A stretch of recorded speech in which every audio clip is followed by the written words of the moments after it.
Moving on for you. Those of you that know my style very well, here at North Lodge I struggle with the strong primary colours. I have to force myself to buy very strong reds, whites and blues.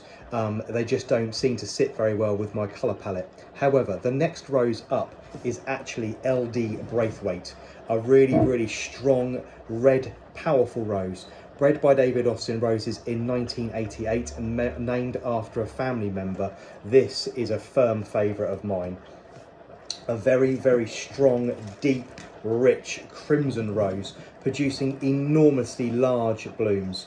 It is incredibly upright and reaches just over 5 feet here in the garden, making it a very tall and useful shrub for use at the back of a border.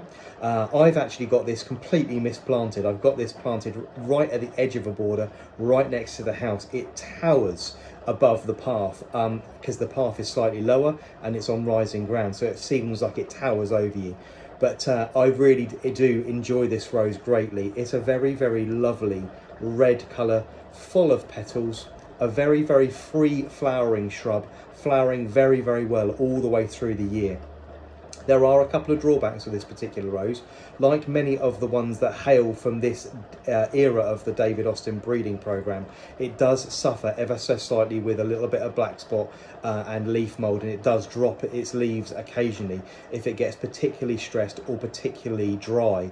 Now, I maintain this rose by keeping it very well watered, and it's actually in a fairly shady position in the garden, so it doesn't get too much direct sunlight, which alleviates that problem. The other thing to bear in mind is the blooms are absolutely enormous. To give you a little bit of comparison, so it fits in the size of my hand there, sort of reaching over 4 inches across. Is actually very weighty.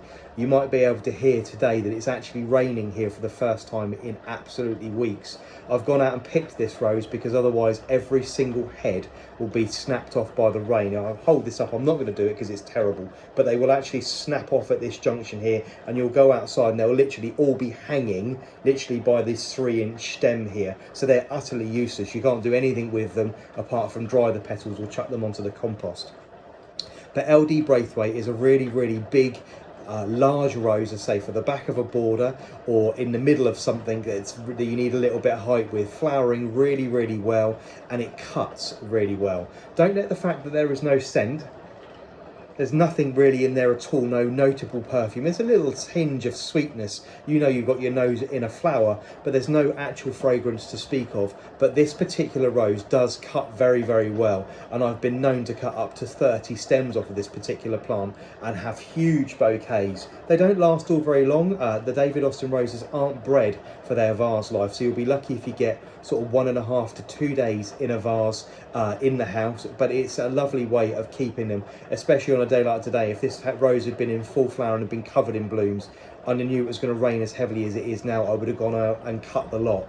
And as it's quite a tall and very leggy shrub, you do get a nice stem length. I mean, this is only about 12 inches, but I've been known to have these almost 2 feet long before. So for a large arrangement on the middle of a table, it's a very useful rose, producing lots and lots of flowers. So this is LD Braithwaite, a little bit of a throwback from the past, bred in 1988. But if you have the space and you've got a large garden, you're looking for a strong, powerful primary colour, this is a really good rose, really useful, and I say fantastic for bringing into the house and cutting and keeping in a vase.